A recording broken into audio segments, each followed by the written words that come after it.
की अत प्यारी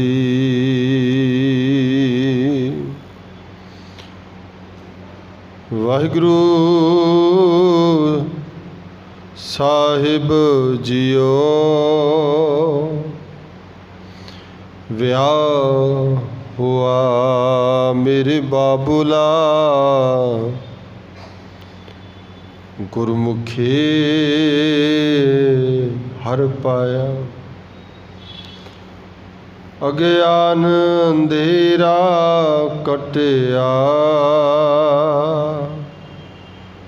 गुर ज्ञान प्रचंड बलाया बलिया गुर ज्ञान अंधेरा बिनसया हर रत्न पदार्थ लादा हमें रोग गया दुख लाथा आप आपै गुरमत खादा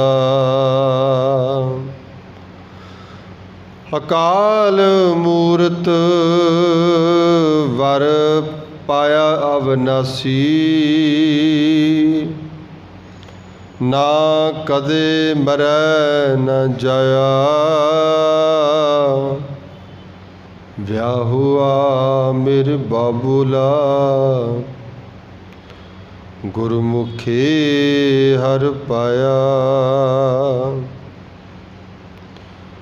व्याह हुआ मेरे बाबूला गुरमुखी हर पाया।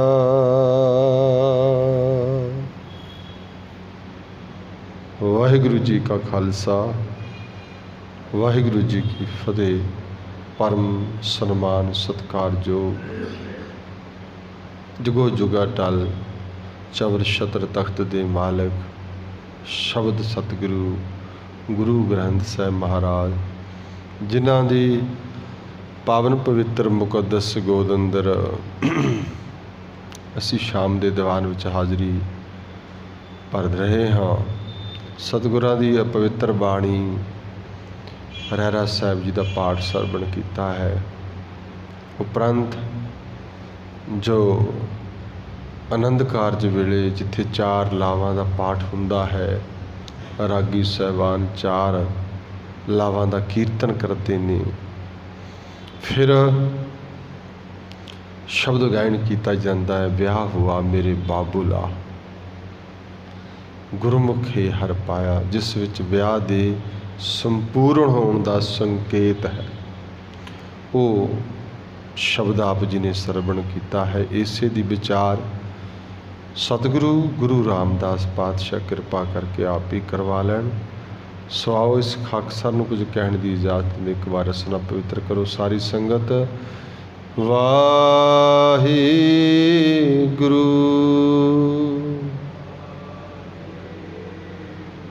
वाहे गुरु।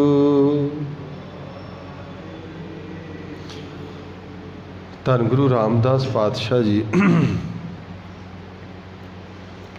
विआह का जिहड़ा संपूर्ण शब्द सी लाम जिन्होंने असीं कहा चौथी लाम पढ़ी सी जिहदे विच सतगुरु जी कहंदे वो अकाल पुरख मैनूं मिल गया वो अविनाशी पुरख मिल गया पर इहदा मतलब ये है कोई मिलन वास्ते चलिया सी।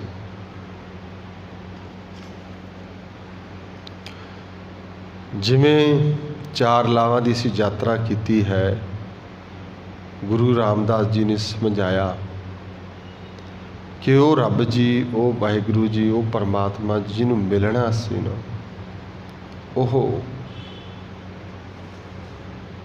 उहदा शुरुआती ये सी तो गुरु दे लड़ लग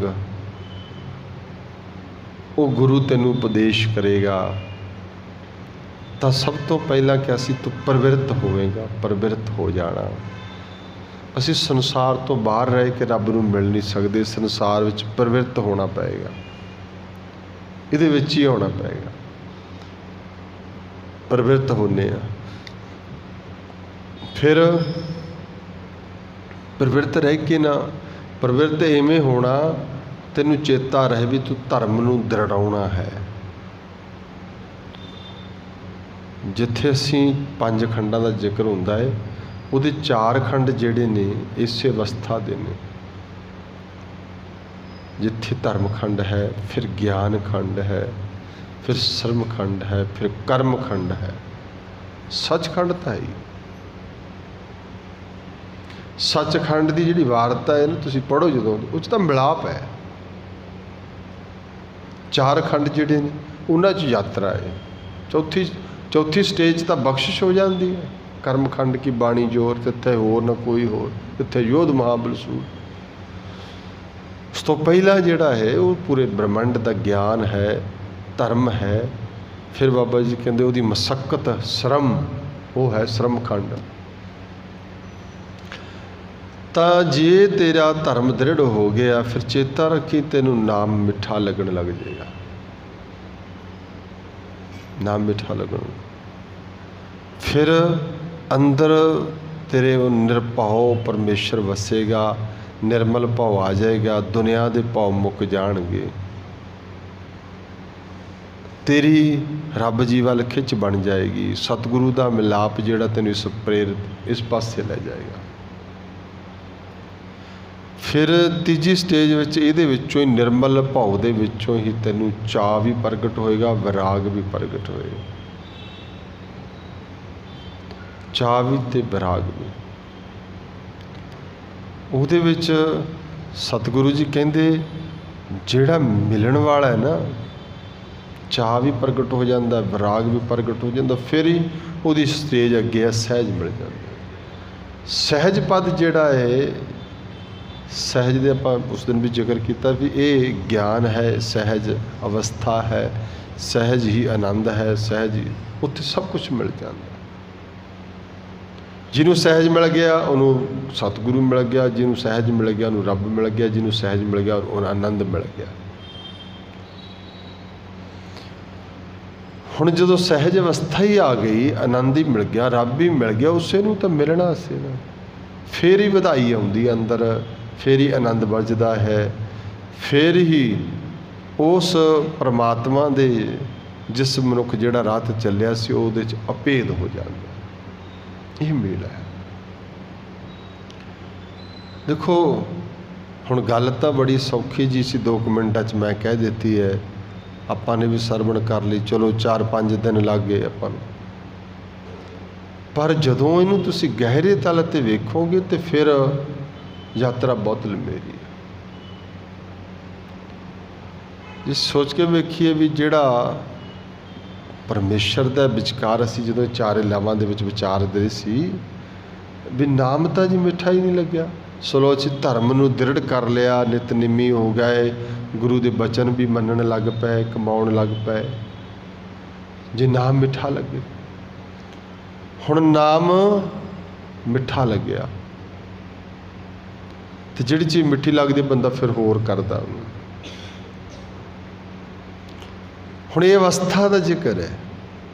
ਆਪਾਂ ਕੱਲ੍ਹ ਪੜ੍ਹਿਆ ਸੀ ਵੀ ਜਿੱਥੇ ਮਨ ਤਨ ਮੀਠਾ ਲਾਇਆ, ਇੱਕ ਸ਼ਬਦ ਆਇਆ ਸੀ ਹਰ ਹਰ ਮੀਠਾ ਲਾਇਆ, ਅਤੇ ਕੱਲ੍ਹ ਆਇਆ ਸੀ ਮਨ ਤਨ ਮਨ ਮੀਠਾ ਲਾਇਆ। ਮਨ ਤਨ ਮਿੱਠਾ ਲਾਇਆ, ਮੇਰੇ ਪ੍ਰਭ ਪਾਇਆ, ਉੱਥੇ ਉਹ ਅਵਸਥਾ ਹੈ। ਇਹਨੂੰ ਥੋੜ੍ਹਾ ਜਿਹਾ ਮੈਂ ਹੋਰ ਕਹਾਂਗਾ ਕਿਉਂਕਿ ਆਪਣਾ ਜਿਹੜਾ ਇਹ ਖੁਲਾਸਾ ਬੜਾ ਵਧੀਆ ਹੋ ਜਾਏਗਾ, ਕਲੀਅਰ ਹੋ ਜਾਏਗੀ ਗੱਲ। ਜਿਹੜਾ ਮਨ ਤਨ ਮਿੱਠਾ ਲਾਉਣਾ ਹੈ ਨਾ, ਅਸੀਂ ਹਮੇਸ਼ਾ ਹੀ ਕਹਿੰਦੇ ਹਾਂ ਵੀ ਚੀਜ਼ ਮਿੱਠੀ ਲੱਗਦੀ ਹੈ। ਜਿਵੇਂ ਕਿਹਾ ਸੀ ਵੀ ਨਾਮ ਮਿੱਠਾ ਲੱਗਣ ਲੱਗ ਗਿਆ, ਮਿਠਾਸ। ਪਰ ਇਹ ਹੈ ਵੀ ਮਨ ਨੂੰ ਵੀ ਮਿੱਠਾ ਲੱਗੇ ਅਤੇ ਤਨ ਨੂੰ ਮਿੱਠਾ ਲੱਗੇ, ਕਿਵੇਂ ਹੋ ਸਕਦਾ? ਸਮਝੋ, ਕੋਈ ਵੀ ਚੀਜ਼ ਤੁਹਾਨੂੰ ਮਿੱਠੀ ਲੱਗਦੀ ਹੈ, ਕਿੱਥੋਂ ਪਤਾ ਲੱਗਦਾ ਤੁਹਾਨੂੰ? ਤਨ ਤੋਂ। ਤਨ ਦੇ ਲਈ ਮਿਠਾਸ ਦੱਸਣ ਲਈ ਕੀ ਹੈ? ਸਾਡੀ ਜੀਭ ਹੈ। ਅਤੇ ਜੀਭ ਦੇ ਉੱਤੇ ਜਿਹੜੀ ਚੀਜ਼ ਵੀ ਅਸੀਂ ਰੱਖਾਂਗੇ ਉਹ ਮਿੱਠੀ ਲੱਗਦੀ ਹੈ। ਅਸੀਂ ਕਹਿੰਦੇ ਚਲੋ ਮਿੱਠਾ ਕੁਝ ਵੀ ਸਪੋਜ਼ ਕਰੋ, ਅਸੀਂ ਸ਼ੂਗਰ ਹੀ ਰੱਖ ਲਈ ਅਤੇ ਕਹਾਂਗੇ ਮਿੱਠੀ ਆ। ਜੀਭ ਨੇ ਦੱਸ ਦਿੱਤਾ, ਉਦੋਂ ਜੀਭ 'ਤੇ ਹੀ ਹੈ, ਬਸ ਤਨ 'ਤੇ ਹੈ। किसी चीज़ नूं असीं चलो बना लिया, मिठी बना लिया, असीं वो कहंदा भी बड़ा जंज कह लो जी, देखो ये लड्डू बड़ा मिठा है, असीं हत्थ ते रख लिया, तुसीं मान लिया भी हाँ लड्डू बड़ा मिठा है। पर तुसीं जदों तोड़ के खाधा तो मान लो भी वो बंदा मिठा पाउणा भुल गया किसी चीज़ ते, असीं फिर पता लगे वो नहीं नहीं ये तो फिक्का है। जीव ते आया असीं दस दिता भी मिठा कि फिक्का है, तन ते रखिया असीं नहीं दस सकते। फिर समझो गल नूं, बड़ी गहरी जी गल है भी जिहड़ी कोई चीज़ असीं खाने असीं मिठास लई समझ लैने मिठी आ। सपोज करो चाह का कप ही असीं लै लिया, हत्थ विच पड़िया भी चाह तो मिठी हुंदी है ना, चलो ज्यों ही मूँह ते जीभ ते लाई वो हो तो फिक्की है, मिठा तो ही नहीं। साडी जीव ने तन नहीं पता लग गया भी ये मिठी नहीं हैगी, हो भी सकती है नहीं भी हो सकती है, पर नहीं। पर मन नूं मिठी किवें लगे आ शब्द है। हुण जिहड़ा नाम जबान ते मिठा सी ना, इन्ना मिठा सी, वो हुण तन विच ही नहीं मन विच भी मिठा है, मन विच भी मिठा, उहदी मिठास मन विच भी है। जिथे असीं चख के ही दसांगे भी वो चीज़ मिठी है। हाँ जे कोई आपां कहें खंड असीं कहांगे जी मिठी हुंदी है, शुगर मिठी हुंदी है, तो पता ही है साडे मन अंदर आ गई ना भी मिठा हुंदा है। पर जदों नूं तुसीं टेस्ट करना है किसी चीज़ नूं, जबान ते रखे बिना तुसीं दस नहीं सकते, मन करके तुहानूं पता भी लगा ठीक है मिठा है, पर जदों खादा वो नहीं तो फिक्का है, अलग हो गए। हुण तन ते भी खाया तो मन करके भी मिठा पता लगन लग गया, जिहड़ा नाम जुबान तो मिठा सी हुण मन करके भी मिठा हो गया। हुण जुबान ते रखिया भी मिठास है, अगे मन विच भी मिठास है, दोने मिठे। इवें स्टैप बाई स्टैप है जी मैं बेनती तां कर रहा। फिर आप एक और छोटा नुकता पढ़िया सी भी आवो संत प्यारिओ, जिथे असीं कहा सी ना अकथ कहानी, ये अकथ की कहानी सी, बाबा जी ने कहा सी।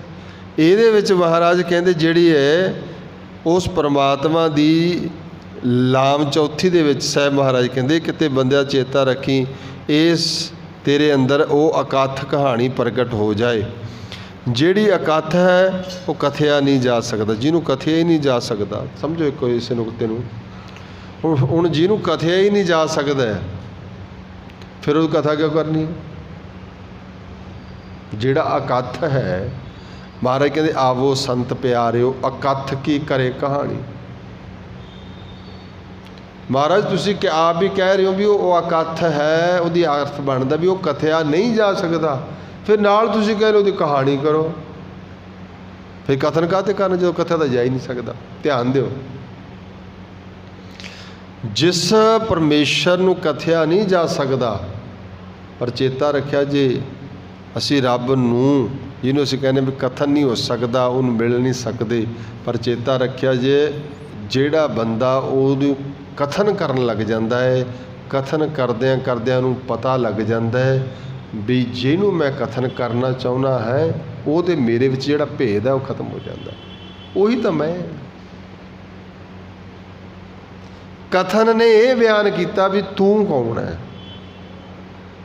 उन्होंने कथन नहीं हो सकता, बड़े कथ कथ के मुझे फिर समझो मतलब हुण जिन्हों कथिया नहीं जा सकता जो मर्जी कथ नहीं करता। हुण आपां कथा हो ही रही है, अकथ दी हो रही है, रब नूं कथिया नहीं जा सकता, पर यह कथन सुनदिया सुनदिया कथा की पता लगता है असीं कौन है,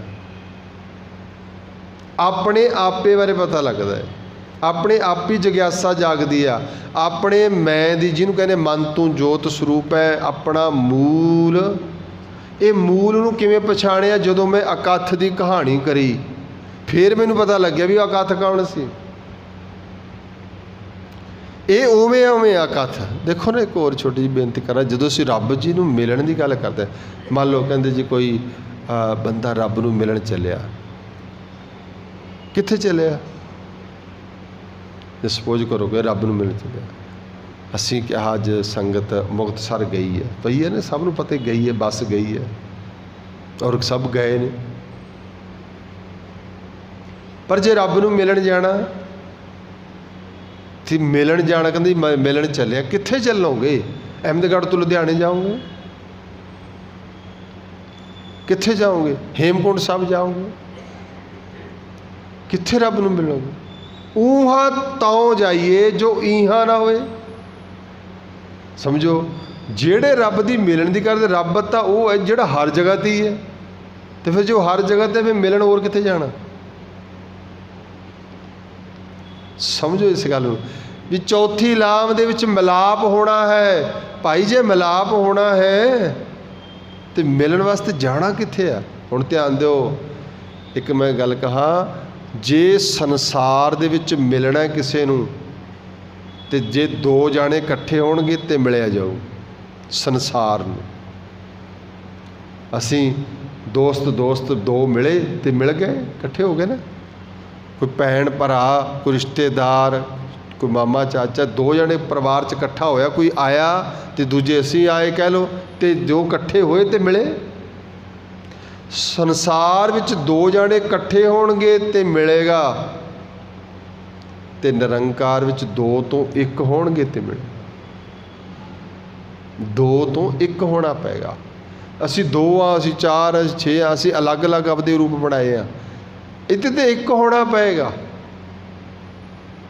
एक जिहड़ा एक होना ना, एक छोटी जी इतिहास की साखी समझ पाएगी। जो गुरु नानक साहब महाराज गुरता गद्दी देनी सीगी बाबा लैणा जी नूं, उस दिन की गल कहंदे, सवेर का वक्त जिमें होया, सारी संगत बैठी सी। कई सज्जणों ने इस तरह लिखिया भी सतगुरु जी ने एक धानक जिहा रूप बना लिया, हत्थ विच सोटा जिहा फड़िया, तो एक दो कुत्ते जे नाल लै ले, तो ये बाबा नानक तो इस तरह का है नहीं, ये किहो जिहा रूप बनाया। तो संगत बैठी अंदर वेट कर देख रहे हैं, संगत भी गुरु साहब दरबार च आउणगे जिथे बैठते मंजी साहब तो। वो कहते नहीं नहीं, गुरु साहब तो बाहर खड़े ने। सारे दौड़ ले मगर, गुरु तो हरेक कौतक करता है, सब दौड़े जा रहे भी बाबा लैणा जी, बाबा बुढ़ा साहब जी, होर सारे सिख सब दौड़े, की होगा गुरु नूं अज? आप कई बारी सुनिया महाराज ने फिर आपदे वो थैले दे जेब दे विचों पैसे खंडा दिते। वो बड़े क्या भी कोई गुरु का कौतका चुग लाओ, बख्शिश ही है। वो चुगण लग पे, जेड़े भज्जे से कुछ वो पैसे चुगण लग गए, गुरु साहब अगे चले गए, बाकी फिर रह गाह। फिर मोहरा खंडा दित्तियां। वो कहते वो तो कमल ही रहे जेड़े मगले सी पैसे वाले, आप मोहरा इकट्ठे करो, दौड़ गए। हुण कुछ रह गए, कहते अगे जाके साहब ने कुछ हीरे खंडा दिते, कहते इन्ने कीमती, ये तो लै लो, हुण इस तों बाद की मिलना। आखिरकार कौन रह गया? बाबा लैणा जी ते बाबा बुढ़ा साहब रहे। ये भी कहते दो चार जने रह गए। बाबे ने जिहड़ा सोटा सी वो ही घुमाउणा शुरू करदा भी आ जाओ हुण, तुसीं नहीं मुड़दे, फिर मारे भी मुड़ गए। बाबा बुढ़ा जी इतिहास ही कहते ने एक दरख्त के ओले खड़ गए, रह गए बाबा लैणा जी। मैं जी गल कह लग्या, देखो जिद्दे मिलना है, जिद्दे लावा होनियां ने, जिद्दे सहज मिलना है, उदे एक होना पै। जिद्दे एक हो गए तो गल मुक गई। असी दो हाँ हमेशा। सरकार कहते लैणिया सब मुड़ गए, तू भी मुड़ जा। बाबे लैणे ने हथ जोड़ ले। बाबा लैणा जी कह लगे, धन साहब श्री गुरु अंगद पातशाह जी कहते, सतगुरु जी जेड़े मुड़ गए ना, उन्हों का पिछे कोई सी, किसी का परिवार, किसी के बच्चे, कोई कोई होगा, घर बार सब कुछ सी। तो बाबा नानक कहते तू मुड़ जा। कहते महाराज मेरा तेरे तो बिना कोई है ही नहीं, तेरे तो बिना मेरा कोई। आ स्टेज बननी है चौथी अवस्था च, चौथी लाव है। हुण ध्यान दिओ कि गुरु अंगद पातशाह दे है नहीं कोई, उन्होंने पोते भी ने, उन्होंने पुत्र भी ने, बाबा दातू ते 10 उन्होंने घर है ने, पोतरे भी ने, दुकान चलती है, एडा बड़ा कारोबार चलता। गुरु नानक पातशाह पुछते हैं भी तुहाडा, तुसी जाओ।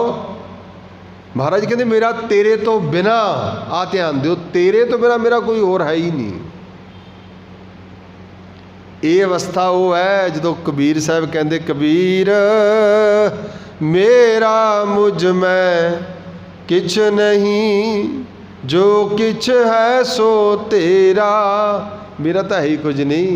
आ चौथी अवस्था है, चौथी लाम दी आ, जिथे जाके मनुख कहता हुण मेरा इत्थे कुछ भी नहीं हैगा, ते जिहदा कोई भी ना होवे ना, तो फिर एक चीज़ तो रही जाती है, परमेश्वर हुंदा। बस आई तो है। ਜਿਹੜਾ ਮਿਲਣ ਤੁਰਿਆ ਰੱਬ ਜੀ ਨੂੰ, ਉਹ ਤਾਂ ਮਿਲੇਗਾ ਜੇ ਉਹਦੇ ਵਿੱਚੋਂ ਦੂਜਾ ਭਾਉ ਮੁੱਕ ਜਾਏਗਾ, ਇਕੱਲਾ ਹੀ ਰਹਿ ਜਾਏਗਾ। ਬਸ ਰੱਬ ਤਾਂ ਮਿਲੇਗਾ।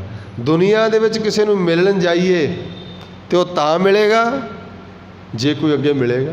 ਤੁਸੀਂ ਕਿਸੇ ਦੇ ਘਰੇ ਗਏ, ਅੱਗੇ ਜਿੰਦਾ ਲੱਗੇ, ਤੁਸੀਂ ਕਹਿੰਦੇ ਤਾਂ ਮਿਲੇ ਹੀ ਨਹੀਂ। ਕਿਸੇ ਦੁਕਾਨ ਦਫ਼ਤਰ ਕਿਸੇ ਗਏ, ਤੁਸੀਂ ਅੱਗੋਂ ਬੰਦਾ ਮਿਲੇ ਨਾ, ਤੁਸੀਂ 10 ਮਿੰਟ ਪੈਸੇ ਤਾਂ ਬੈਠ ਕੇ ਮੁੜਿਆ ਤਾਂ ਮਿਲਿਆ ਹੀ ਨਹੀਂ। ਕੋਈ ਮਿਲੇ, ਕੋਈ ਆਵੇ ਤੇ ਮਿਲੇ ਤੇ ਅਸੀਂ ਕਹਿੰਦੇ ਮਿਲ ਗਿਆ। ਤੇ ਰੱਬ ਕਹਿੰਦਾ ਤੇਰੇ ਵਿੱਚੋਂ ਅੰਦਰੋਂ ਹਉਮੈ ਜਾਏ, ਹਉਮੈ ਮੈਲ ਗਵਾਇਆ। ਪੜ੍ਹਿਆ ਸੀ ਨਾ ਦੂਜੀ ਲਾਮ ਦੀ, ਇਹ ਹਉਮੈ ਦੀ ਮੈਲ ਜਾਏਗੀ। ਆਹ ਅੱਜ ਦੇ ਸ਼ਬਦ ਵਿੱਚ ਇਹੀ ਆਉਣਾ ਹੈ। ਗੁਰਮੁਖ ਦਾ ਜਿਹਦਾ ਵਿਆਹ ਹੋਣਾ ਹੈ, ਮਹਾਰਾਜ ਕਹਿੰਦੇ ਉਸ ਦੇ ਵਿੱਚੋਂ ਹਉਮੈ ਜਾਣੀ ਹੈ। ਵਿਆਹ ਹੋਆ ਮੇਰੇ ਬਾਬੂਲਾ, ਗੁਰਮੁਖੇ ਹਰ ਪਾਇਆ, ਅਗਿਆਨ ਅੰਧੇਰਾ।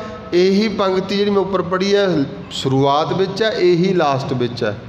ਪਰ ਜਿਹੜੀ ਇਹਦੇ ਦਰਮਿਆਨ ਨਾ, ਉਹ ਜਦੋਂ ਉਹ ਖੇਡ ਵਰਤੇਗੀ ਫੇਰ ਹੋਣਾ ਵਿਆਹ। ਅਤੇ ਉਹ ਜਿਹੜੀ ਦਰਮਿਆਨ ਖੇਡ ਆ, ਉਹ 4 ਲਾਵਾਂ 'ਚ ਹੀ ਦੱਸੀ ਹੈ। ਹਉਮੈ ਜਾਏਗੀ ਤੇਰੇ 'ਚੋਂ ਤੇ ਪਰਮੇਸ਼ਰ ਮਿਲੇਗਾ। ਹਉਮੈ ਜਾਏਗੀ ਤੇ ਫਿਰ ਮਿਲੇਗਾ ਉਹ ਰੱਬ, ਤੇ ਨਹੀਂ ਫਿਰ ਤਾਂ ਨਹੀਂ। ਤਾਂ ਬੰਦਾ ਜਿਹੜਾ ਨਾ ਹਮੇਸ਼ਾ ਹੀ ਕਹਿੰਦਾ, ਦੇਖੋ ਅਸੀਂ ਮਿਲਾਪ ਦੀ ਜਿਹੜੀ ਗੱਲ ਹੈ ਇਸ ਲਹਿਜੇ ਵਿੱਚ ਪੜ੍ਹੀ ਸੀ ਵੀ ਅਕੱਥ ਕਹਾਣੀ ਹੈ ਉਹਦੀ। ਮੈਂ ਤਾਂ ਬੇਨਤੀ ਕਰ ਰਿਹਾ, ਥੋੜ੍ਹੀ ਜਿਹੀ ਕੱਲ੍ਹ ਕਿਹਾ ਸੀ ਨਾ ਵੀ ਇੱਕ ਵਾਰ ਆਪਾਂ ਝਾਤੀ ਮਾਰਨੀ ਹੈ 4 ਲਾਵਾਂ ਦੀ। ਇਹ ਅਕੱਥ ਕਹਾਣੀ ਹੈ। ਇਸੇ ਤੋਂ ਅੱਗੇ ਜਾ ਕੇ ਧੁਨ ਉਪਜਣੀ ਆ, ਹਿਰਦੈ ਹਰ ਹਰ ਹਰ ਧੁਨ ਉਪਜੀ। ਅੰਦਰ ਫਿਰ ਹਰੀ ਦੀ ਧੁਨ ਚੱਲ ਪੈਂਦੀ, ਜਿੱਥੇ ਜਾ ਕੇ ਅੰਦਰੋਂ ਵਿਰਾਗ ਅਤੇ ਚਾਹ ਪ੍ਰਗਟ ਹੋਣਾ। ਰੱਬ ਦਾ ਨਾਮ ਮਿੱਠਾ ਲੱਗਣ ਲੱਗ ਜੇ, ਬੜੀ ਕਿਰਪਾ ਏ। ਨਹੀਂ ਤਾਂ ਬਹੁਤੇ ਹੁਣ ਤਾਂ ਹੀ ਕਹਿਣ ਲੱਗੇ ਜੀ ਕੀ ਵਾਹਿਗੁਰੂ ਵਾਹਿਗੁਰੂ ਕਰੋ ਤੋਤਾ ਰਟਣ। ਇਹਦੇ ਨਾਲ ਕੀ ਫਾਇਦਾ ਹੁੰਦਾ ਹੈ? ਇਹਦੇ ਨਾਲ ਕਿਆ ਫਾਇਦਾ ਹੁੰਦਾ ਹੈ? ਨਹੀਂ ਭਾਈ, ਇਹ ਤੋਤਾ ਰਟਣ ਨਹੀਂ, ਰੱਬ ਦੇ ਤਾਂ ਨਾਂ ਹੀ ਬੜੇ ਪਿਆਰੇ ਨੇ। ਦੇਖੋ ਤਾਂ ਕਦੇ ਸੋਚ ਕੇ ਦੇਖਿਓ। ਤੁਸੀਂ ਕਹਿੰਦੇ ਹੋ ਨਾ ਜਿਵੇਂ ਸੈਭੰ, ਸਾਡੇ ਕਹਿੰਦੇ ਨੇ ਆਪਣੇ ਆਪ ਤੋਂ ਪ੍ਰਕਾਸ਼ ਆਪ ਹੀ ਹੈ। ਕਦੇ ਸੋਚੋ ਅੱਲਾਹ, ਅੱਲਾਹ ਤੂੰ ਸਭ ਕੁਝ ਲਾ ਦੇ, ਉਹ ਅੱਲਾ ਹੀ ਹੈ ਇਕੱਲਾ। ਖੁਦਾ ਖੁਦ ਤੋਂ ਹੀ ਖੁਦਾ ਹੈ, ਸਭ ਉਹਦੇ ਨੇ। ਆਤਮਾ ਤੋਂ ਹੀ ਪਰਮਾਤਮਾ ਹੈ। ਰੱਬ ਦੇ ਬੜੇ ਨਾਂ ਨੇੜੇ ਨੇ। ਇਸੇ ਕਰਕੇ ਬਾਣੀ ਬਾਹਰ ਦੀ ਯਾਤਰਾ ਨਹੀਂ। ਮੈਂ ਪਹਿਲਾਂ ਕਿਹਾ ਸੀ ਜਿਹੜਾ ਰੱਬ ਨੂੰ ਮਿਲਣ ਤੁਰਿਆ, ਕਿੱਥੇ ਨੂੰ ਤੁਰਿਆ? ਤੁਸੀਂ ਇੱਥੇ ਕਿਸੇ ਨੂੰ ਮਿਲਣ ਜਾਣਾ, ਲੁਧਿਆਣੇ ਜਾਓਗੇ ਤੇ ਬੰਦਾ ਮਿਲੇਗਾ। ਬੰਦਾ ਲੁਧਿਆਣੇ ਬੈਠਾ, ਤੁਸੀਂ ਇੱਥੇ ਬੈਠੋ, ਜਾਓਗੇ ਤੇ ਮਿਲੇ, ਜਾਓ ਆਏਗਾ ਤਾਂ ਮਿਲੋਗੇ ਨਾ। ਤੇ ਜਿਹੜਾ ਪਰਮੇਸ਼ਰ ਹਰ ਥਾਵੇਂ ਬੈਠਾ, ਉਹਨੂੰ ਮਿਲਣ ਵਾਸਤੇ ਕਿੱਥੇ ਜਾਓਗੇ? ਕਿਹੜੀ ਯਾਤਰਾ ਚੱਲੀ ਸੀ? ਉਹ ਆਹ ਯਾਤਰਾ ਸੀ। ਕਹਿੰਦੇ ਮੈਂ ਰੱਬ ਨੂੰ ਮਿਲਣ ਚੱਲੇ ਆ। ਉਹ ਕਿਹੜੀ ਯਾਤਰਾ ਸੀ? ਸਾਡੇ ਆਤਮਾ ਦੀ ਅੰਦਰ ਦੀ ਉਹ ਯਾਤਰਾ ਸੀ। ਜਿਹਨੂੰ ਮਿਲਣਾ ਹੈ ਉਹ ਵੀ ਅੰਦਰ ਹੈ, ਜਿਸ ਨੇ ਮਿਲਣਾ ਹੈ ਉਹ ਵੀ ਅੰਦਰ ਹੈ, ਜਿਹਨੇ ਮਿਲਾਉਣਾ ਹੈ ਸ਼ਬਦ ਉਹ ਵੀ ਅੰਦਰ ਹੈ, ਤੇ ਜਿਵੇਂ ਮਿਲਣਾ ਹੈ ਉਹ ਵੀ ਅੰਦਰ। ਸਾਰਾ ਕੁਛ ਅੰਦਰ। ਇੱਕ ਛੋਟਾ ਜਿਹਾ ਨੁਕਤਾ ਹੋਰ ਬਿਆਨ ਕਰਾਂ। ਜੇ ਤੁਸੀਂ ਮੰਨ ਲਓ, ਫਿਰ ਮੈਂ ਉਹੀ ਉਦਾਹਰਨ ਦਿੰਦਾ, ਤੁਸੀਂ ਮੰਨ ਲਓ ਲੁਧਿਆਣੇ ਕਿਸੇ ਨੂੰ ਮਿਲਣ ਜਾਣਾ, ਇੱਥੋਂ ਚੱਲੋਗੇ ਤੇ ਮਿਲੇਗਾ। ਇੱਥੋਂ ਚੱਲੋਗੇ ਗੱਡੀ ਰਾਹੀਂ, ਮੋਟਰਸਾਈਕਲ, ਤੁਰ ਕੇ, ਜਿਵੇਂ ਵੀ ਮਰਜ਼ੀ ਜਾਓ, ਤੁਸੀਂ ਇੱਥੋਂ ਚੱਲੋਗੇ ਤੇ ਮਿਲੇਗਾ। ਤੇ ਜਿਹਨੂੰ ਮਿਲਣਾ ਹੈ ਉਹ ਤਾਂ ਅੰਦਰ ਹੀ ਹੈ। ਫਿਰ ਉਹਨੂੰ ਮਿਲਣ ਕਿੱਥੇ ਤੁਰ ਪਏ? ਉਹ ਮਿਲਣਾ ਕੀ ਹੈ? ਇੱਥੇ ਬੈਠੋਗੇ ਤੇ ਮਿਲੇਗਾ। ਇਹ ਬੈਠਦਾ ਹੀ ਨਹੀਂ। ਘਰ ਬੈਠੋ, ਘਰ ਬੈਠੋ। ਮਹਾਰਾਜ ਦੀ ਬਾਣੀ ਵਿੱਚ ਬੜੀ ਥਾਂ 'ਤੇ ਕਿਹਾ ਵੀ ਅੰਦਰ ਬੈਠਣਾ ਹੈ। ਜਿਹੜਾ ਕੱਲ੍ਹ ਸ਼ਬਦ ਥਿਰ ਘਰ ਵੈਸੋ, ਥਿਰ ਸੁਥਿਰ, ਘਰ ਦੇ ਅੰਦਰ ਬੈਠੋ, ਬੈਠਣਾ ਹੈ। ਬਸ ਇੱਥੇ ਜਿਹੜਾ ਮਨ ਨਹੀਂ ਬੈਠਦਾ, ਜਿੱਦਣ ਇਹ ਬੈਠ ਗਿਆ ਉਹਦਾ ਮਿਲਾਪ ਕਰਨਾ। ਗੁਰਦੁਆਰੇ ਆ ਕੇ ਅਸੀਂ ਕਹਿੰਦੇ ਬੜੀ ਸ਼ਾਂਤੀ ਹੈ। ਕਿਉਂ? ਇੱਥੇ ਆ ਕੇ ਅਸੀਂ ਬੈਠਦੇ ਹਾਂ, ਤਨ ਕਰਕੇ ਇੱਥੇ ਬੈਠਦੇ ਹਾਂ। ਦੁਨੀਆ ਦੇ ਕੰਮ ਅਸੀਂ ਚੱਲਦੇ ਕਰਦੇ ਹਾਂ। ਜਿਹੜਾ ਕੰਮ ਚੱਲਦਿਆਂ ਹੋਵੇ, ਭਾਵੇਂ ਮਾਫੀ ਚਾਹਾਂ, ਫਿਰ ਨਿਤਨੇਮ ਵੀ ਬੰਦਾ ਤੁਰਦਿਆਂ ਹੀ ਕਰਦਾ, ਮੈਂ ਕਿਤੇ ਹੋਰ ਤੇ ਨਿਤਨੇਮ ਕਿਤੇ ਹੋਰ, ਫਿਰ ਉਹ ਚੱਲਦਿਆਂ ਹੀ ਹੋ ਰਿਹਾ ਅਤੇ ਉਹਦਾ ਰਸ ਵੀ ਨਹੀਂ। ਜਿਹੜਾ ਬੈਠਿਆ ਹੋਏਗਾ, ਬੈਠਣਾ ਹੈ ਅਤੇ ਉਹਦਾ ਮਿਲਣਾ ਹੈ। ਬਾਬਾ ਜੀ ਕਹਿੰਦੇ ਊਹਾਂ ਤਉ ਜਾਈਏ ਜੋ ਈਹਾਂ ਨਾ ਹੋਏ। ਇੱਥੇ ਨਹੀਂ ਹੈਗਾ, ਉਹ ਤਾਂ ਇੱਥੇ ਹੀ ਆ। ਸਿਰਫ ਬੈਠਣਾ। ਬੈਠਣਾ ਕੀ ਸੀ? ਆ ਬਿਠਾਉਣ ਵਾਸਤੇ ਹੀ ਬਾਣੀ ਹੈ, ਇਹ ਬਿਠਾਉਣ ਵਾਸਤੇ ਹੀ ਕੀਰਤਨ ਹੈ, ਇਹ ਬਿਠਾਉਣ ਵਾਸਤੇ ਹੀ ਕਥਾ ਹੈ। ਜਿਹਨੂੰ ਤੁਸੀਂ ਸੌਖੇ ਲਫ਼ਜ਼ਾਂ 'ਚ ਕਹਿੰਦੇ ਜੀ ਬੜਾ ਨਿਤਨੇਮ ਕਰੀਦਾ, ਬਾਬਾ ਜੀ ਮਨ ਨਹੀਂ ਟਿਕਦਾ। ਟਿਕਣ ਦਾ ਮਤਲਬ ਕੀ ਹੁੰਦਾ? ਬੈਠਣਾ। ਜਿਸ ਦਿਨ ਬੈਠ ਗਿਆ ਗੱਲ ਬਣ ਜਾਣੀ ਹੈ। ਇਹੀ ਤਾਂ ਬਿਠਾਉਣਾ ਹੈ। ਇਹ ਸਦਾ ਹੀ ਖੜਾ ਰਹਿੰਦਾ ਹੈ। ਇਹਨੂੰ ਦੂਜੇ ਲਫ਼ਜ਼ਾਂ 'ਚ ਕਿਹਾ ਵੀ ਇਹ ਸਦਾ ਹੀ ਜਿਉਂਦਾ ਰਹਿੰਦਾ, ਮਰਦਾ ਨਹੀਂ। ਸ਼ਬਦ ਮਰੋ, ਸ਼ਬਦ ਦੇ ਨਾਲ ਮਰਨਾ ਹੈ। ਸ਼ਬਦ ਮਰੋ ਫਿਰ ਜੀਵੋ ਸਦੇ। ਫਿਰ ਤੇਰੇ ਅੰਦਰ ਜਦੋਂ ਬੈਠ ਗਿਆ ਨਾ, ਫਿਰ ਬੈਠਣਾ ਤੇ ਵਿਰਾਗ ਪ੍ਰਗਟ ਹੁੰਦਾ ਹੈ। ਕੱਲ੍ਹ ਵੀ ਜ਼ਿਕਰ ਕੀਤਾ, ਪਰਸੋਂ ਵੀ ਜ਼ਿਕਰ ਕੀਤਾ। ਜਿਹੜਾ ਵਿਰਾਗ ਹੈ ਨਾ, ਵਿਰਾਗ ਕਿਸੇ ਚੀਜ਼ ਦਾ ਦੂਰ ਚਲੇ ਜਾਣਾ। ਆਹ ਰਸ ਆ ਰਹੇ ਨੇ, ਕਿੰਨੇ ਮਿੱਠੇ ਨੇ, ਕਿੰਨੇ ਰਸ ਨੇ ਦੁਨੀਆ ਦੇ। ਬਾਬਾ ਜੀ ਕਹਿੰਦੇ ਆਨ ਰਸਾ ਜੇ ਤੇਤ, ਇਹ ਫਿੱਕੇ ਲੱਗਣ ਲੱਗ ਜਾਣਗੇ, ਉਹ ਰਸ ਮਿੱਠਾ ਲੱਗਣ ਲੱਗ ਜੂਗਾ। ਹੁਣ ਉਹ ਰਸ ਨਾਮ ਜਪਦੇ ਜੀ ਮਿੱਠਾ ਨਹੀਂ ਲੱਗ ਰਿਹਾ, ਆਨੰਦ ਹੀ ਨਹੀਂ ਆ ਰਿਹਾ, ਬੈਠ ਹੀ ਨਹੀਂ ਰਿਹਾ, ਮਨ ਟਿਕ ਹੀ ਨਹੀਂ ਰਿਹਾ, ਕਿਉਂਕਿ ਹਜੇ ਰਸ ਨਹੀਂ ਆਇਆ। ਹਜੇ ਆਹ ਰਸ ਮਿੱਠੇ ਲੱਗਦੇ ਨੇ ਦੁਨੀਆ ਦੇ। ਜਦੋਂ ਦੁਨੀਆ ਦੇ ਰਸ, ਜਿਸ ਦਿਨ ਉਹ ਰਸ ਆ ਗਏ, ਮਹਾਰਾਜ ਕਹਿੰਦੇ ਉਹ ਰਸ ਆਵੈ ਇਹ ਰਸ ਜਾਈ। ਫਿਰ ਆਪ ਹੀ ਕਹਿ ਦਿੰਦੇ ਆ ਨਾ ਨਾ ਨਾ ਜੀ ਹੁਣ ਨਹੀਂ ਚੰਗੇ ਲੱਗਦੇ, ਇਹ ਤਾਂ ਕੌੜੇ ਲੱਗਦੇ ਨੇ, ਹੁਣ ਮਿੱਠਾ ਕਿਉਂ ਲੱਗਦਾ ਹੈ? ਆਹ ਹੈ ਹਜੇ ਦੌੜ ਲੱਗੀ ਹੈ ਹੋਰ ਰਸਾਂ ਵੱਲ। ਇਹਨਾਂ 'ਚ ਰਸ ਆ ਰਿਹਾ, ਕੰਨ ਰਸ ਹੈ, ਜਵਾਨ ਰਸ ਹੈ, ਬੜਾ ਰਸ ਨੇ, ਅਸੀਂ ਜ਼ਿਕਰ ਕਰਦੇ ਹਾਂ। ਸਰਕਾਰ ਕਹਿੰਦੇ ਇਹ ਰਸਨਾ ਤੂੰ ਅਨਰਸ ਰਾਚ ਰਹੀ। ਕਿਤੇ ਨਾ ਸਵੇਰੇ ਨਿਤਨੇਮ ਕਰਦੇ, ਇੰਨੀਆਂ ਗੱਲਾਂ ਜਿਹੜੀਆਂ ਸ਼ਬਦ ਦੀਆਂ ਨੇ, ਇਹ ਜ਼ੁਬਾਨ ਨਾਲ ਹੀ ਕਰਕੇ ਦੇਖਿਓ, ਬੜਾ ਆਨੰਦ ਆਏਗਾ। ਆਈਆਂ ਇਹ ਰਸਨਾ, ਇਹ ਮੇਰੀ ਜੀਵ ਤੂੰ ਕੀ ਕਰ ਰਹੀ ਹੈ? ਹੋਰ ਅਨਰਸ ਰਾਚ ਰਹੀ। ਤੇਰੀ ਪਿਆਸ ਨਾ, ਇਸ ਕਰਕੇ ਤੇਰੀ ਪਿਆਸ ਜਾਂਦੀ ਹੋਈ ਨਹੀਂ, ਜਿੰਨੀ ਮਰਜ਼ੀ ਤੇਰੀ ਪਿਆਸ ਨਾ ਜਾਏ, ਪਿਆਸ ਨਾ ਜਾਏ ਹੋਰ ਤੇ ਕਿਤੇ ਜਿੱਚਰ, ਜਿੰਨਾ ਚਿਰ ਹਰ ਰਸ ਆ ਨਹੀਂ ਰਿਹਾ ਜੀ। ਹਰੀ ਦਾ ਰਸ ਨਹੀਂ ਆ ਰਿਹਾ। ਸਾਹਿਬ ਮਹਾਰਾਜ ਕਹਿੰਦੇ ਫਿਰ ਉਹ ਰਸ ਜਦੋਂ ਆ ਹੀ ਨਹੀਂ ਰਿਹਾ ਤੇ ਫਿਰ ਆਨੰਦ ਕਿਵੇਂ ਆਏਗਾ?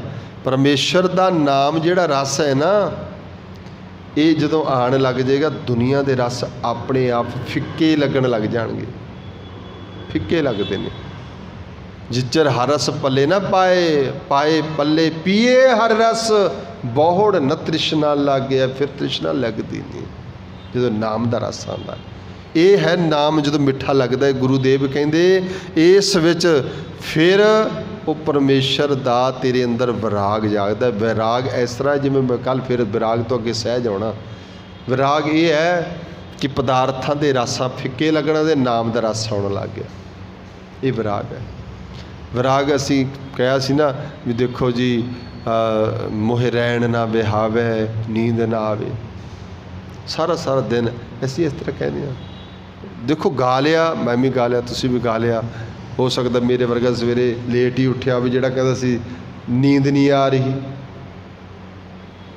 ਜਿਹੜਾ ਕਹਿੰਦਾ ਸੀ ਭੁੱਖ ਨਹੀਂ ਲੱਗ ਰਹੀ, ਰੱਜ ਕੇ ਰੋਟੀ ਖਾਧੀ ਹੈ। ਇਹ ਗਾਣ ਦੇ ਵਿੱਚ ਤਾਂ ਪੜ੍ਹ ਤਾਂ ਲਿਆ ਨਾ, ਇਹ ਪ੍ਰੈਕਟੀਕਲ ਨਹੀਂ ਹੈ। ਪ੍ਰੈਕਟੀਕਲ ਜਿੱਦੇ ਵਿਰਾਗ ਜਾਗੇ ਉਹਦੇ ਸਾਰੀ ਰਾਤ ਲੰਘ ਜਾਣੀ ਹੈ। ਇੱਕ ਸ਼ਬਦ ਬੜਾ ਪਿਆਰਾ ਹੈ, ਮੈਂ ਉਹਦੇ ਅਰਥ ਵੀ ਕਰਾਂ। ਬਾਬਾ ਜੀ ਕਹਿੰਦੇ ਇੱਕ ਪਲ ਦਿਨਸ, ਵਿਸਰਾਮ ਲਾਓ, ਇੱਕ ਪਲ ਦਿਨਸ ਮੋਗੋ ਕਬੂ ਨਾ ਬਿਹਾਵੇ। ਇੱਕ ਪਲ ਕਿੰਨਾ ਹੁੰਦਾ? ਅੱਖ ਦਾ ਝਮਕਣਾ ਹੀ ਹੁੰਦਾ ਨਾ। ਬਾਬਾ ਜੀ ਕਹਿੰਦੇ ਆਹ ਦੇਖੋ ਵਿਰਾਗ, ਕਹਿੰਦੇ ਜੋ ਇੱਕ ਪਲ ਲੰਘਦਾ ਨਾ, ਮੇਰਾ ਇੱਕ ਦਿਨ ਵਰਗਾ ਲੰਘਦਾ ਹੈ। ਇੱਕ ਪਲ ਦਿਨਸ, ਇਹ ਇਕੱਠਾ ਪੜਾਂਗੇ ਅਰਥ ਨਹੀਂ ਬਣਨਾ। ਇੱਕ ਪਲ ਦਿਨਸ ਨੋ, ਇੱਕ ਪਲ ਦਿਨਸ, ਇੱਕ ਪਲ ਮੈਨੂੰ ਦਿਨ ਵਰਗਾ ਲੰਘਦਾ ਹੈ। मोको कबू ना बिहावे, मेरा लंघ ही नहीं रहा। बाबा जी कहते एक घड़ी, दूजे पासे फिर घड़ी है, पल तो गाह लंघ ही ना। एक घड़ी दिनस मोको बहुत दिहारे। पहला क्या भी एक पल एक दिन वर्गा लगदा, हुण कहते एक घड़ी दिन नहीं, ऐ लगदा पता नहीं किन्ने क दिन हो गए। हुण हुंदे ने 4 दिन हुंदे ने, वाहिगुरू 4 पहर हुंदे ने, 2 पहर दुपहरे नूं कहने तुसीं, तीए पहर, चौथा पहर हुण चल रहा दिन दा, 4 पहर। वो कहते 4 पहर चौं जुगै समान। एक दिहाड़ी दे विच 4 पहर ने, कहते ऐ लगदा भी 4 जुग हो गए तैनूं मिले नूं, 4 जुगां वांगू दिन लंघदा। फिर वापस मुड़ो, एक पल एक दिन वर्गा, एक घड़ी कई दिनां वर्गी, ते 4 पहर 4 जुगां वर्गे लगदे ने। ते अगे पुछया भी अगे रात आ गई। बाबा जी कहते रहन भई अंत न जाने। जो रात होई ये तो गिणिया ही नहीं जाता, पता नहीं किन्ना क टाइम हो गया, किन्ना क समा हो गया। एक रात इन्नी औखी लंघदी है, एक रात जिन्हां नूं विराग हो जाता है, ये वैरागियां दी हालत है, जिथे रब दे मिलन दा विराग जाग जाए। तो आप पढ़िया सी ये विराग की अवस्था। अगे साहब महाराज कहते जो विराग हो गया, पर चेता रखी चाह भी हो गया, तो अगों सतगुर की फिर कृपा होंदी है, फिर मन तो मिठा लगता है, तो अगे जागदा सहज। हर चौथड़ी लाम मन सहज पिया। तो जो सहज मिल गया, साहब कहते फिर जिथे सहज मिल गया वो आप मिल जाता है। हर पाया नाल ही लिख दिता, बिल्कुल अलग नहीं लिखा। हर चौथड़ी लाभ मन सहज पिया, मन विच सहज भी आ गया, नाल ही हर पाया, हरी मिल गया। बलराम जियो वो मिल गया मैनू, जिन्हों मैं मिलन वास्ते तुरिया सी। जिस कारज वास्ते मैं शुरुआत की, महाराज कहते उस परमेश्वर ने हर चौथड़ी लाभ मन सहज पिया, हर पाया बलराम जियो। महाराज कहते जेड़ा परमेश्वर मैनू जिन्हों मैं मिलने वास्ते तुरिया सी ना, तुरिया कित्थों सी? तुरिया सीगा पहली लाभ तो। फिर गुरु दे मेरी सुरत ने, मेरे मन ने, जेड़ा गुरु ने मैनू कहा मैं वो करन लग गया। ये है तुरना, सुरत करके तुरना। मिल गया परमेश्वर। वो जिहड़ा आरंभ कारज सी, वो कारज आप उन्हें आप ही कारज पूरा कर दिता उस कारज करने वाले ने। तो परमेश्वर का मैनू वर वो मिल गया। तो जिहड़ा वर मैनू मिले, महाराज कहते हुण उसे का ही जिक्र करते हैं। तो फिर पढ़ो, हुण इत्थे आपां कहने ना जाके भी विआह हो गया। हुण विआह हो गया ना, हुण विआह असी शब्द जिहड़ा वरतते हैं जो बच्चों के आनंद कारज हो गए, इसके लो जी बहुत बहुत बधाइयाँ हो गई जी, विआह हो गया, मन में बधाइयाँ भी हो गई। पर बाबा जी कहते हुण विआह हुआ मेरे बाबूला, गुरमुखे हर पाया। ध्यान दो, तीन जणिਆਂ का जिक्र है। विआह हुआ, विआह होया, 2 जणिਆਂ का विआह हुंदा ना, किहदा होया? गुरमुख नूं हरी मिल गया, गुरमुख नूं हर पाया। गुरमुखे हर पाया, गुरमुख ने जिन्हें गुरु वाली मत धारण कर ली, जिस मनुख ने, जिहड़े मन ने, जिहड़ी आत्मा ने वो गुरु वाली मत लैके हरी वाल तुर पिया सी, हरी नूं मिल गया। पर हुण इहदे विच आया शब्द बाबुला। हुण बाबल दसो किहनूं कहा? जे एक बच्ची का आनंद कारज हो रहा है तो पिता ने पल्ला फड़ाया तो बच्ची का आनंद कारज होया, विआह होया ना। तो विआह पूरा हो गया। अपने जो शब्द पढ़ते हैं कहते बाबला मेरा अज विआह हो गया। तो जदों परमेश्वर नाल आत्मा जुड़ गई तो आत्मा फिर कहती है बाबला मेरा विआह हो गया। फिर बाबल कौन है? वो चेता करो जो विआह सी ना, गुर सतगुर गुरपुरख मिलाया बलराम जियो। जिहदा कहते सी जैसा सतगुर सुनीदा तैसो ही मैं ढीठ। विछड़िया मिलिया, विछड़े हुए सी ना, ਵਿਛੜਿਆ ਨੂੰ ਮਿਲਾ ਦਿੱਤਾ। ਉਹਦੇ ਮੈਂ ਮੈਸੇਜ ਤੇ ਚੱਲ ਪਿਆ, ਵਿਛੜਿਆ ਆ ਮਿਲਾ ਦਿੱਤਾ। ਕਿਹਨੇ ਮਿਲਾਇਆ? ਉਹ ਗੁਰੂ ਨੇ ਮਿਲਾਇਆ। ਉਸ ਗੁਰੂ ਨੂੰ ਇੱਥੇ ਆ ਕੇ ਬਾਬੁਲ ਕਿਹਾ। ਬਾਬਲ, ਮੇਰੇ ਬਾਬਲਾ ਦੇਖੋ ਨਾ, ਕੌਣ ਪੱਲਾ ਫੜਾਉਂਦਾ ਹੈ? ਬਾਬਲ। ਤੇ ਆਤਮਾ ਦਾ ਪੱਲਾ ਪਰਮੇਸ਼ਰ ਨੂੰ ਕੌਣ ਫੜਾਉਂਦਾ? ਗੁਰੂ ਫੜਾਉਂਦਾ ਹੈ। ਉਹਦੇ ਤੱਕ ਮਾਰਗ ਕੌਣ ਦੱਸਦਾ? ਗੁਰੂ ਦੱਸਦਾ। ਉਹ ਦੱਸਦਾ ਤੂੰ ਆਤਮਾ ਪਰਮਾਤਮਾ ਨਾਲ ਕਿਵੇਂ ਮਿਲ ਸਕਦੀ, ਬਾਬਲ ਬਣ ਕੇ ਹੈ। ਤੇ ਬਾਣੀ ਵਿੱਚ ਬੜੀ ਥਾਈਂ ਜ਼ਿਕਰ ਕੀਤਾ ਬਾਬਲ ਦਾ। ਅਸੀਂ ਕਈ ਵਾਰੀ ਪੜ੍ਹਦੇ ਹਾਂ, ਬਾਬੁਲ ਮੇਰਾ ਵੱਡ ਸਮਰਥਾ, ਬਾਬੁਲ ਮੇਰਾ ਵੱਡ ਸਮਰਥਾ।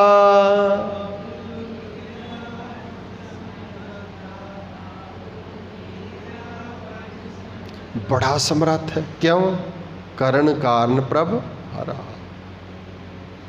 ਸਰਕਾਰ ਕਹਿੰਦੇ ਉਹ ਕਰਨ ਕਾਰਨ ਪ੍ਰਭ ਹਾਰਾ ਹੈ। ਉਹ ਬਾਬੁਲ, ਉਹ ਮੇਰਾ ਪਰਮੇਸ਼ਰ ਜਿਹਨੇ ਨਿਰੰਕਾਰ ਨੂੰ ਮੈਨੂੰ ਮਿਲਾ ਦਿੱਤਾ, ਉਹ ਮੇਰਾ ਗੁਰੂ ਹੈ, ਉਹ ਮੇਰਾ ਬਾਬੁਲ ਹੈ। ਇੱਕ ਹੋਰ ਬੇਨਤੀ ਕਰਾਂ, ਜਿਵੇਂ ਉੱਥੇ ਕਹਿੰਦੇ ਆਨੰਦ ਭਿਆ ਮੇਰੀ ਮਾਏ, ਕਿਤੇ ਮਾਂ ਤੇ ਕਿਤੇ ਬਾਬਲ। ਬਾਣੀ ਨੂੰ ਬੜੇ ਲਹਿਜੇ 'ਚ ਸਮਝਣਾ ਪੈਂਦਾ ਹੈ। ਹੁਣ ਦੇਖੋ ਇੱਥੇ ਸਪਸ਼ਟ ਲਿਖਿਆ ਮੇਰੇ ਬਾਬਲ ਆ, ਇੱਥੇ ਬਾਬਲ ਸੰਬੋਧਨ ਕੀਤਾ ਹੈ, ਕਿਤੇ ਮਾਈ ਸੰਬੋਧਨ ਕੀਤਾ ਹੈ, ਵਡਿਆਇਆ ਹੈ। ਸਰਕਾਰ ਕਹਿੰਦੇ ਉਹ ਪਰਮੇਸ਼ਰ ਵਾਹਿਗੁਰੂ ਜਿਹੜਾ ਨਾ, ਇਹ ਮੇਰੇ ਬਾਬਲਾ, ਉਹ ਮੈਨੂੰ ਮਿਲ ਗਿਆ ਜਿਹਦੇ ਲਈ ਤੂੰ ਮੇਰਾ ਕਾਰਜ ਰਚਾਇਆ ਸੀ। ਕਾਰਜ ਹਰ ਪ੍ਰਭ ਠਾਕੁਰ ਕਾਜ ਰਚਾਇਆ। ਇਹ ਪੰਕਤੀ ਮੈਂ ਦੁਬਾਰਾ ਪੜ੍ਹਦਾ, ਹਰ ਪ੍ਰਭ ਠਾਕੁਰ। ਤਿੰਨਾਂ 'ਚ ਕੀ ਫਰਕ? ਹਰ ਉਹ ਵੀ ਰੱਬ ਹੀ ਹੈ, ਪ੍ਰਭ ਉਹ ਵੀ ਰੱਬ ਹੀ ਹੈ, ਠਾਕੁਰ ਉਹ ਵੀ ਰੱਬ ਹੀ ਹੈ। ਤਿੰਨ ਕਿਉਂ ਲਿਖਦੇ, ਇੱਕ ਲਿਖ ਦਿੰਦੇ? ਹਰ ਪ੍ਰਭ ਠਾਕੁਰ ਕਾਜ ਰਚਾਇਆ। ਫਿਰ ਧਿਆਨ ਦਿਓ, ਜਿਹੜਾ ਕਾਰਜ ਹੈ ਨਾ, ਕਾਰਜ ਕੌਣ ਕਰਦਾ ਹੁੰਦਾ? ਬੱਚਿਆਂ ਦੇ ਕਾਰਜ ਕੌਣ ਕਰਦਾ? ਅਸੀਂ ਕਹਾਂਗੇ ਮਾਤਾ ਪਿਤਾ। ਇਹੀ ਹੁੰਦਾ ਨਾ। ਹੁਣ ਜਿਸ ਬੱਚੀ ਦਾ ਜਿੱਥੇ ਵਿਆਹ ਹੋਣਾ ਹੈ, ਉਹ ਨਹੀਂ ਕਾਰਜ ਕਰਦਾ। ਸਮਝੋ ਨੁਕਤੇ ਨੂੰ। ਹਰ ਪ੍ਰਭ ਠਾਕੁਰ ਕਾਜ ਉਹਨੇ ਆਪ ਹੀ ਰਚਾਇਆ।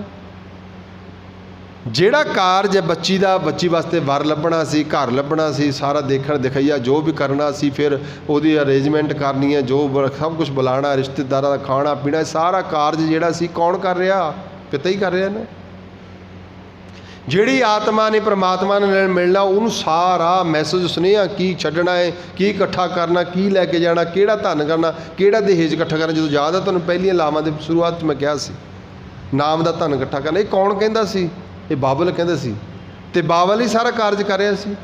ਹੁਣ ਇੱਥੇ ਤਿੰਨੇ ਲਿਖਿਆ, ਤਿੰਨੇ ਇੱਕ ਰੂਪ 'ਚ ਲਿਖ ਦਿੱਤਾ।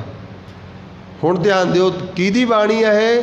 ਧੰਨ ਸ੍ਰੀ ਗੁਰੂ, ਬੋਲੋ, ਸ੍ਰੀ ਗੁਰੂ ਰਾਮਦਾਸ ਜੀ ਦੀ। ਜਦੋਂ ਗੁਰੂ ਰਾਮਦਾਸ ਪਾਤਸ਼ਾਹ ਇਸ ਬਾਣੀ ਨੂੰ ਸੰਪੂਰਨ ਕਰ ਰਹੇ ਨੇ, ਪਰਮੇਸ਼ਰ ਨਾਲ ਭਾਈ ਜੇਠੇ ਦੇ ਰੂਪ ਵਿੱਚ ਮਿਲ ਗਏ ਨੇ, ਤੇ ਕਹਿੰਦੇ ਮੇਰੇ ਤੇ ਕਿਰਪਾ ਹੋ ਗਈ। ਪਤਾ ਕਿਹਦੀ ਹੋਈ ਆ? ਹਰੀ ਦੀ। ਹਰ ਰੂਪ ਹਰ ਆਪ ਨਾਰਾਇਣ, ਕਲਾ ਧਾਰ ਜਗ ਮੈਂ ਪਰਵਰਿਓ ਗੁਰੂ ਨਾਨਕ ਦੀ। ਫਿਰ ਪ੍ਰਭ ਰੂਪ ਭੱਬੇ ਨੂੰ ਸਿਹਾਰੀ ਹੈ, ਪ੍ਰਭ ਰੂਪ ਗੁਰੂ ਅੰਗਦ ਪਾਤਸ਼ਾਹ ਜੀ, ਤੇ ਠਾਕੁਰ ਰੂਪ ਕੌਣ? ਗੁਰੂ ਅਮਰਦਾਸ ਜੀ। ਇਹ ਮੇਰੇ ਤੇ ਕਿਰਪਾ ਹੋ ਗਈ। ਅਤੇ ਉਹਨਾਂ ਦੀ ਕਿਰਪਾ ਸਦਕਾ ਚੌਥੀ ਲਾਵਾਂ ਦੇ ਉਚਾਰਨ ਕਰਤਾ ਧੰਨ ਗੁਰੂ ਰਾਮਦਾਸ ਕਹਿੰਦੇ ਇਹ ਮੇਰਾ ਕਾਰਜ ਹੋਇਆ। ਉੱਥੇ ਦੇਖੋ ਕਿੱਡੀ ਵਡਿਆਈ ਆ। ਇੱਥੇ ਨਹੀਂ ਲਿਖਿਆ ਵੀ 4 ਲਾਵਾਂ ਗੁਰੂ ਰਾਮਦਾਸ ਨੇ ਲਿਖੀਆਂ ਨੇ, ਨਾ। ਇਹ ਟਾਈਟਲ ਜਿਹਨੇ ਲਿਖੇ ਨੇ ਗੁਰੂ ਅਰਜਨ ਪਾਤਸ਼ਾਹ ਨੇ ਲਿਖੇ ਨੇ। ਇਹ ਵਡਿਆਈ ਦਿੱਤੀ ਵੀ ਜੇ ਮੈਂ ਰੱਬ ਨਾਲ ਮਿਲ ਸਕਿਆ। ਗੁਰੂ ਰਾਮਦਾਸ ਪਾਤਸ਼ਾਹ ਕਹਿੰਦੇ ਗੁਰੂ ਨਾਨਕ ਦੀ, ਗੁਰੂ ਅੰਗਦ ਪਾਤਸ਼ਾਹ ਦੀ, ਗੁਰੂ ਅਮਰਦਾਸ ਦੀ ਕਿਰਪਾ ਹੋ ਗਈ। ਇੱਕ ਸ਼ਬਦ ਮੈਂ ਹੋਰ ਪੜ੍ਹ ਦੇਣਾ, ਇਹ ਗੱਲ ਨਿਖਰ ਜਾਏਗੀ। ਜਿੱਥੇ ਲਿਖਿਆ ਨਾ, ਨਾਨਕ ਤੂੰ ਹੈ ਲਹਿਣਾ ਤੂੰ ਹੈ, ਗੁਰ ਅਮਰ ਤੂੰ ਵਿਚਾਰਿਆ। ਬਾਬਾ ਸੱਤਾ ਤੇ ਬਲਵੰਡਾ ਜੀ ਕਹਿੰਦੇ ਨਾਨਕ, ਉਹ ਗੁਰੂ ਰਾਮਦਾਸ ਜੀ ਨੂੰ ਸੰਬੋਧਨ ਕਰ ਰਹੇ ਨੇ। ਗੁਰੂ ਰਾਮਦਾਸ ਜੀ, ਨਾਨਕ ਵੀ ਤੂੰ ਹੀ ਹੈ, ਲਹਿਣਾ ਵੀ ਤੂੰ ਹੀ ਹੈ, ਗੁਰੂ ਅਮਰ ਵੀ ਤੂੰ ਹੀ ਹੈ, ਤੇ ਗੁਰੂ ਰਾਮਦਾਸ ਪਾਤਸ਼ਾਹ ਕਹਿੰਦੇ ਹੇ ਧੰਨ ਗੁਰੂ ਨਾਨਕ ਪਾਤਸ਼ਾਹ, ਧੰਨ ਗੁਰੂ ਅੰਗਦ ਪਾਤਸ਼ਾਹ, ਧੰਨ ਗੁਰੂ ਅਮਰਦਾਸ ਪਾਤਸ਼ਾਹ, ਤੇਰੀ ਕਿਰਪਾ ਹੋ ਗਈ ਸਤਿਗੁਰੂ ਜੀ, ਮੇਰਾ ਆਨੰਦ ਉਸ ਪਰਮੇਸ਼ਰ ਨਾਲ ਹੋ ਗਿਆ। ਇਹ ਕਾਰਜ ਜਿਹੜਾ ਸੀ ਨਾ ਆਨੰਦ ਵਾਲਾ, ਆਨੰਦ ਤੇ ਚੱਲਣ ਵਾਲਾ, ਆਨੰਦ ਦੀ ਅਵਸਥਾ ਤੇ ਪਹੁੰਚਣ ਵਾਲਾ, ਇਹ ਤੁਹਾਡੀ ਕਿਰਪਾ ਦੇ ਨਾਲ ਹੋਇਆ। ਇਸ ਕਰਕੇ ਗੁਰੂ ਰਾਮਦਾਸ ਪਾਤਸ਼ਾਹ ਕਹਿੰਦੇ ਇਹ ਜਿਹੜਾ ਕਾਰਜ ਸੀ ਆਨੰਦ ਦਾ, ਇਹ ਗੁਰੂ ਦੀ ਕਿਰਪਾ ਨਾਲ ਹੋਇਆ, ਮੇਰੇ ਬਾਬਲ ਦੀ ਕਿਰਪਾ ਨਾਲ। ਇਹ ਵਿਆਹ ਜਿਹੜਾ ਮੇਰਾ ਹੋਇਆ ਨਾ, ਵਿਆਹ ਹੋਆ ਮੇਰੇ ਬਾਬੂਲਾ। ਤੇ ਕਿਹਦਾ ਹੋਇਆ? ਗੁਰਮੁਖੇ।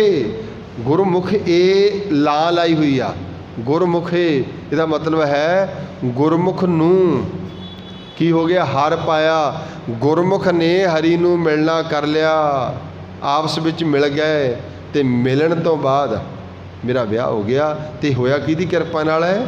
ਇਹ ਗੁਰੂ ਦੀ ਕਿਰਪਾ ਨਾਲ ਹੋਇਆ, ਸਤਿਗੁਰੂ ਦੀ ਹੈ। ਤੇ ਸਤਿਗੁਰੂ ਨੂੰ ਉੱਥੇ ਕੀ ਕਿਹਾ? ਤੇ ਬਾਬਲ ਕਿਹਾ। ਵਿਆਹ ਹੁਆ ਮੇਰੇ ਬਾਬੂਲਾ, ਵਿਆਹ ਹੁਆ ਮੇਰੇ ਬਾਬੂਲਾ।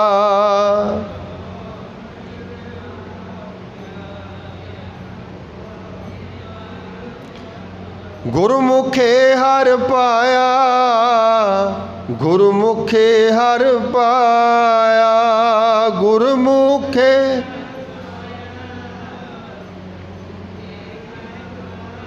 ਜਿਹੜੇ ਗੁਰਮੁਖ ਸੀ, ਜਿਹੜਾ ਗੁਰਮੁਖ ਹੋ ਕੇ ਰੱਬ ਵੱਲ ਤੁਰ ਪਿਆ ਨਾ, ਉਹਦਾ ਵਿਆਹ ਨਿਰੰਕਾਰ ਨਾਲ ਹੋ ਗਿਆ।